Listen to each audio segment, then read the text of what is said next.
1-to-1 ஆன்மீக நேயர்களுக்கு அன்பு வணக்கம். நம்ம சேனலில் தொடர்ந்து சுவையான பல ஜோதிட விழிப்புணர்வு நிகழ்ச்சிகளை பார்த்துட்டு வரோம். அந்த வகையில் இன்றைக்கி நாம் பார்க்க போகிறது குரு சுக்ரன் சேர்ந்தால் சில ஜோதிடர்கள் இது பாசிட்டிவ்னு சொல்கிறாங்க, சில ஜோதிடர்கள் இதை நெகட்டிவ்னு சொல்கிறாங்க.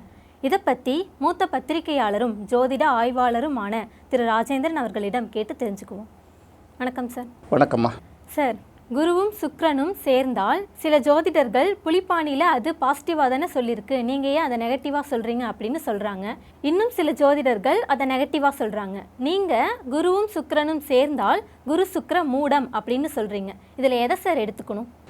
கண்டிப்பாம்மா, இதுதான் இப்போ நிறைய பேசிகிட்டு இருக்காங்க. இப்போ கூட எனக்கு கூட பார்த்தீங்கன்னா நம்மளோட வியூவர்ஸ் இருக்காங்கல்ல, அதில் சில பேர் சில வீடியோலாம் எடுத்து போட்டு ஒருத்தர் பேசினதை எனக்கு அனுப்பியிருந்தாங்க. அவங்க நம்ம தவறுன்னு சொல்ல முடியாது, வயதுக்குன்னு ஒரு அனுபவம் இருக்கும் இல்லையா. இப்போ என்னென்ன சிக்கல்னால், சில பேர்கிட்ட போய் நீங்கள் ஜோதிட கருத்துக்களை சில விஷயங்களில் சொன்னீங்கன்னா மூல நூல்களில் எதுவுமே நீங்கள் சொல்கிற ஒரு பாயிண்ட்டு கூட இல்லையே, அதனால் நாங்கள் ஏற்றுக்க முடியாது அப்படின்னு சொல்லுவாங்க. மூல நூல்களில் பார்த்தீங்கன்னா கம்ப்யூட்டரை பற்றி ஏதாவது குறிப்பு இருக்குமா? என்ன இப்போ நம்ம தமிழ்நாட்டிலே எடுத்துப்போம், எந்த வீட்லேயாவது செல்ஃபோன் இல்லாத வீடு இருக்குமா? இன்றைக்கி செல்ஃபோனுக்கு மூல நூல்களில் என்ன குறிப்பு இருக்குது? எதுவுமே இருக்காது. அந்த காலத்தில் வாழ்ந்தக்கூடிய சித்தர்கள், அந்த ஜோதிட ஞானிகள், அவர்கள் எல்லாமே பார்த்திங்கன்னா அந்த காலகட்டங்களில் என்னென்ன தேவைப்படுது அந்த வாழ்க்கை முறைகளுக்கு ஏற்ப சில விஷயங்களை அவங்க சொல்லிட்டு போயிருக்காங்க. அப்படி தானே? அப்பாவுடைய தொழில் தானே புள்ள செஞ்சுருப்போம் அந்த காலத்தில். இப்போ இந்த படிப்பு இன்றைக்கி எல்லாமும் படிக்கிறோமே, அதெல்லாம் அந்த காலத்தில் இருந்திருக்குமா? இருந்திருக்காது இல்லையா? ஸோ அதனால் காலத்துக்கு தகுந்த மாதிரி சில மாற்றங்கள் வரும். அதுதான் என்ன சொல்கிறோம், கால தேச வர்த்தமான யூகபேதம் பேசிக்கிட்டே போவாங்க. இப்போது நம்ம ஊரில் என்ன சொல்லுவோம்னா, ஒருவனுக்கு ஒருத்திங்கிறது நம்மளுடைய பண்பாடு அப்படின்னு சொல்லுவோம். ஆப்பிரிக்க நாட்டில் ஒரு நாட்டில் பார்த்திங்கன்னா பெண்களோட எண்ணிக்கை ரொம்ப அதிகமாக இருக்கும். கம்பல்சரியாக அவங்க 3 பேரை கல்யாணம் பண்ணியே தரணும், 3 பொண்ணுங்களை.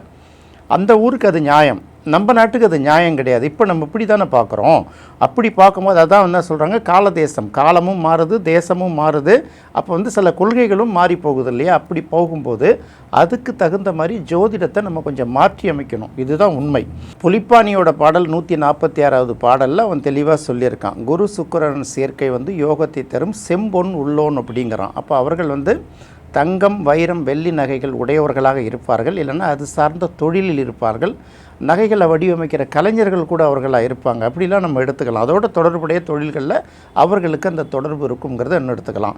இன்னொரு இடத்துல சொல்லும்போது என்ன சொல்கிறாங்கன்னா, பாலை யோகம் அப்படின்னு ஒரு யோகத்தை சொல்லுவாங்க. அது என்ன பாலை யோகம் அப்படின்னு கேட்டிங்கன்னா, இந்த சூரியன் புதன் சுக்கிரன் எப்போதும் சேர்ந்தானே இருக்கும். சூரியன் ஒரு ராசியில் இருந்ததுன்னா அதுக்கு அடுத்த ராசியில் சுக்கிரன் இருந்து அந்த சுக்கிரனோட குரு சேர்ந்திருந்தால் இந்த பாலை யோகம் அப்படின்னு அவங்க சொல்கிறாங்க. இந்த பாலை யோகம் என்ன அப்படின்னு கேட்கும்போது, கற்றறிந்த சபைன்னு ஒன்று இருக்குல்ல. இப்போ நம்ம போய் கற்றுக்குட்டித்தனமாக பேச முடியாது இல்லை. ஒரு இடத்துல இன்டலெக்சுவல்ஸ் எல்லாம் சேர்ந்துருக்காங்க, அறிவுஜீவிகள்லாம் சேர்ந்துருக்காங்கன்னா அந்த இடத்துல போய் பேசும்போது அவர்களுக்கு தகுந்த மாதிரி நம்ம பேசணும். அவர்களுக்கு தெரியாத ஒரு 2 சப்ஜெக்டுகளையும் நம்ம எடுத்து சொன்னால் தானே நம்மளை அந்த அரங்கத்தில் உட்காந்து வச்சு பேச விடுவாங்க. அது போன்ற திறமை நிறைந்தவர்களாக இருப்பார்கள் அப்படின்னு சொல்கிறாங்க. ஆயிலும் திருக்கமாக இருக்கணும் அப்படின்னு சொல்கிறாங்க. இது புலிப்பாணி 300ல் இந்த குரு சுக்கிரன் சேர்க்கையை பற்றி இது 2 முக்கியமான இடங்களில் முக்கியமாக இந்த 2 பாடல்கள் எடுக்கப்பட்ட விதம்னு வச்சுக்கோங்க. இது நல்ல யோகத்தை தரும் அப்படின்னு சொன்னதும் உண்மைதான். இது எல்லாமே பொதுப்படையாக எழுதப்பட்ட ஒரு பாடல்கள். ப்ராக்டிக்கல் லைஃப் அப்படின்னு வரும்போது இது என்னன்னா, அந்த காலத்தில் அவர்கள் எழுதியிருக்காங்கல்ல, அதுக்கு பிறகு இந்த ஜோதிடத்தை முறையாக கற்றுக்கொண்டு அதுக்கப்புறம் கண்டினியூஸாக பார்த்துக்கிட்டே இருக்கும்போது இவங்க அனுபவங்கள்லேருந்து சில விஷயங்களை எடுப்பாங்க. அதுதான் அடுத்த ஜெனரேஷனுக்கு நாம் கொடுத்துட்டு போகக்கூடிய ஒரு பங்களிப்பு. வசந்தன் ஐயா கூட ஒரு 25 வருஷம் நான் இருந்தேன்னா, நான் முழுக்க ஜோதிடத்தை கற்றுக்கணும், இதை வச்சு நான் பொழப்பு நடத்தணும் அப்படிலாம் நான் இல்லை. நான் என்னுடைய தொழில் தொலைக்காட்சியில் பணிபுரிந்தேன், பத்திரிகையில் பணிபுரிந்தேன். அது பக்கம் ஒரு பக்கம் போயிட்டு இருக்கும்போது ஒரு ஆர்வத்தில் அவர் கூடயே சுற்றிக்கிட்டே இருக்கேன். சில பேரெல்லாம் பார்க்கும்போது தான் சரி, அண்ணையா நம்மளை இவ்வளோ தூரம் கற்றுக் கொடுத்துருக்காரு, நாம் அடுத்த ஜெனரேஷனுக்கு ஏதாவது கொடுத்துட்டு போகணும். குறைந்தபட்சம் இதில் உள்ள குறைகளெல்லாம் ரிமூவ் பண்ணிவிட்டு கொஞ்சம் இந்த ஜூஸெல்லாம் எடுத்தாவது அடுத்த ஜெனரேஷனுக்கு பயன்படும் அப்படின்னு நினைக்கிற நோக்கத்தில் தான் நான் கிட்டத்தட்ட 2010 எனக்கு ஜோதிடம் ஓரளவு பார்க்கறதுக்கு அவர் கற்றுக் கொடுத்துட்டா கூட நான் 2022க்கு பிறகு தானே அதை பற்றியே பேசவே ஆரம்பிச்சிருக்கேன். இதுபோல் அவங்கவுங்களுடைய அனுபவங்களில் சில விஷயங்களை எடுப்பாங்க. அப்படி வசந்தன் ஐயா எடுத்தது தான் இந்த குரு சுக்கிர மூடம் அப்படிங்கிற ஒரு விஷயத்தை. குருவும் சுக்கிரனும் சேர்ந்து ஒரு ஜாதகத்தில் இருந்தால் அது அந்த இடத்த ஓரளவு பாதிக்குது அப்படிங்கிறது உண்மை. இதுக்கு பல அனுபவங்களில் சொன்னாங்க. குரு சுக்கிரன் சேர்ந்துருக்கிறவங்க நிறைய பேர் கோடீஸ்வரன்களாக இருப்பாங்க, அரண்மனை போன்ற வீடுகளில் இருப்பாங்க. ஆனால் அந்த உயர் பதவிகளை பிடிக்கிறது அப்படின்னு சொல்கிறாங்கல்ல, அசிஸ்டன்ட் ஹெட் மாஸ்டர் வரைக்கும் வந்துட்டு ஹெட் மாஸ்டர் ஆக முடியாது. அசிஸ்டன்ட் பிரின்ஸிபால் வரைக்கும் வருவாங்க, பிரின்ஸிபால் ஆக மாட்டாங்க. அமைச்சர் வரைக்கும் வருவாங்க, முதலமைச்சராக இருக்க மாட்டாங்க. இந்த மாதிரி வந்து அந்த உயர் பதவிகளை பிடிக்க முடியாது. இதுபோல் தமிழ்நாட்டில் முக்கியமாக இருக்கக்கூடிய அரசியல்வாதிகளோட ஜாதகம், சில ஜாதகங்களை ஒரு அனலைஸ் பண்ணி அவர் சொன்ன ரிசல்ட். தமிழ் மாநில காங்கிரஸ் அப்படின்னு ஒரு கட்சி ஆரம்பிச்சுதாங்க. அது வந்து பார்த்திங்கன்னா 1996 காங்கிரஸை உடச்சி ஆரம்பிக்கப்பட்டது. ரஜினி வாய்ஸ் கொடுத்ததுனால திமுகவோட சேர்ந்து இந்த தமிழ் மாநில காங்கிரஸும் பெரிய அளவுக்கு வெற்றி பெற்று வந்துருச்சு. தமிழ் மாநில காங்கிரஸ் மூப்பனார் தலைவர்.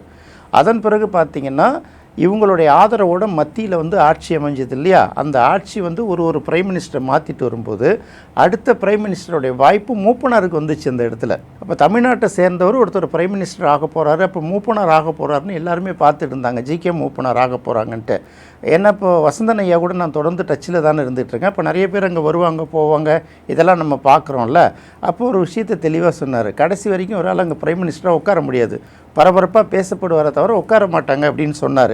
எல்லாருக்குமே ரொம்ப ஷாக்காகி தான் கேட்டாங்க. இல்லைங்க, எல்லாம் பேசி முடிச்சாச்சு. இல்லைங்க, அவர் ஜாதகத்தில் குருவும் சுக்கிரனும் சேர்ந்து இருக்குது, அதனால் அந்த இடத்துல உட்கார முடியாது, கடைசி நேரத்தில் மாறிடும் அப்படின்னாங்க. அதே போலவே நடந்துச்சு. அந்த பஞ்சாயத்து இன்னை வரைக்கும் நம்ம பார்க்குறோம். கலைஞர் தான் அன்றைக்கி தடுத்துட்டார் அவர் பிரைம் மினிஸ்டர் ஆகிறத, திமுக தான் தடுத்துருச்சுங்கிற மாதிரி இன்னை வரைக்கும் அந்த அரசியல் பேசப்பட்டுருக்கு. இது ஒரு பக்கம். 2004 இருக்குல்ல, 2004 நடந்த தேர்தலில் காங்கிரஸ் கட்சி அமோகமாக ஜெயிச்சுது. அப்போது சோனியா காந்தியும் ஜெயித்தாங்க. சோனியா காந்தி தான் பிரைம் மினிஸ்டர் ஆக போகிறாங்கங்கிறது எல்லாம் எதிர்ப்பே கிடையாது. காங்கிரஸ் கட்சியில் அவங்கள தான் ஆத்தரைஸ் பண்ண போகிறாங்க.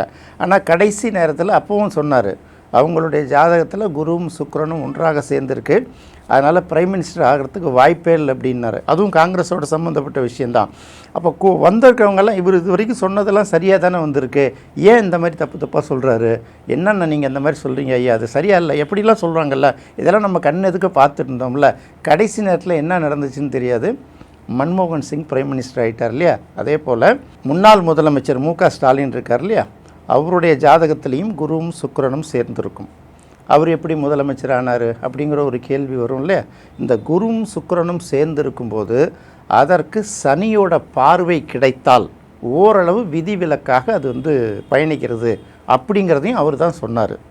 அப்போ குரு சுக்கிரன் சேர்ந்து இருந்தாலே அவங்க வந்து எல்லாத்தையும் இழந்துட மாட்டாங்க. அதுக்கு சனியோட பார்வை கிடைக்கும்போது சற்று விதிவிலக்கு. நம்ம என்ன சொல்லுவோம், குருவோட பார்வை தான் கோடி நன்மையும்போம். அந்த குருவோட நெகட்டிவ், அதாவது 2 குரு, ஒரு பக்கம் தேவகுரு, இன்னொரு பக்கம் அசுரகுரு, இந்த 2 குருவோட சேர்ந்து பண்ணுற அட்டகாசத்தை கண்ட்ரோல் பண்ணுறதுக்கு சனியோட பார்வை தேவைப்படுது. இதெல்லாம் அவர் விளக்கமாக சொல்லி தான் இது ஏன் வந்து இந்த அளவுக்கு குரு சுக்கிரன் சேர்க்கையை ஏன் மூடமாக நினைக்கிறோம், அது ஏன் அந்த இடத்த பாதிக்குதுன்னு சொல்லிட்டு அவருடைய அனுபவங்கள், அவர் பார்த்த ஆயிரக்கணக்கான ஜாதகங்கள்லேருந்து அவர் எடுத்து சொன்ன அனுபவம், அவர் வந்து அரசியலில் சொன்ன தீர்க்க தரிசனம், இது எல்லாமே நடந்திருக்கிறதுனால தான் இந்த குருவும் சுக்கிரனும் சேர்ந்து இருக்கிறது வந்து எவ்வளோ பெரிய பாதிப்பு கொடுக்கும் அப்படிங்கிறத சொன்னோம். அது இருக்கக்கூடிய இடத்த பாதிக்குங்கிறது உண்மைதான். அதே சமயத்தில் அதுக்கு சனியோட பார்வை கிடைத்தால் அது வந்து பாதிப்பை ஏற்படுத்தாது. அதனால் மூல நூல்களில் இதை பற்றி என்ன சொல்லியிருக்கு, மூல நூல்களில் இதை பற்றி என்ன சொல்லியிருக்குங்கிறத யாருமே சொல்ல முடியாது. மல்டிநேஷ்னல் கம்பெனிலாம் நம்ம இன்றைக்கி வேலை பார்க்குறோம், எங்கே பார்த்தாலும் சாஃப்ட்வேரு, பஸ்ஸில் ஏறிட்டு டிக்கெட் கேட்டிங்கன்னா அதுக்கு முன்னாடி இப்படி தலையை சொச்சு இந்த வேர்வையிலேருந்து ஒரு டிக்கெட் எடுத்து கொடுக்குறாங்க. இப்போ அப்படியே கொடுக்குறாங்க, அங்கே உட்காந்துட்டு இப்படி ப்ரெஸ் பண்ணுறாங்க, இப்படி வருது கிழிச்சு கொடுக்குறாங்கல்ல. காய்கறி கடையில் போங்களேன், அப்படி சும்மா பேப்பரில் இருக்கிற வேலையெல்லாம் கிடையாது, கிலோ இவ்வளோன்னு போட்டால் வருது இல்லை, இது எல்லாமே ஐடி தானே. அப்போ வாழ்க்கையில் ஐடிங்கிறது இன்றியமையாத மாறி போயிடுச்சு இல்லை.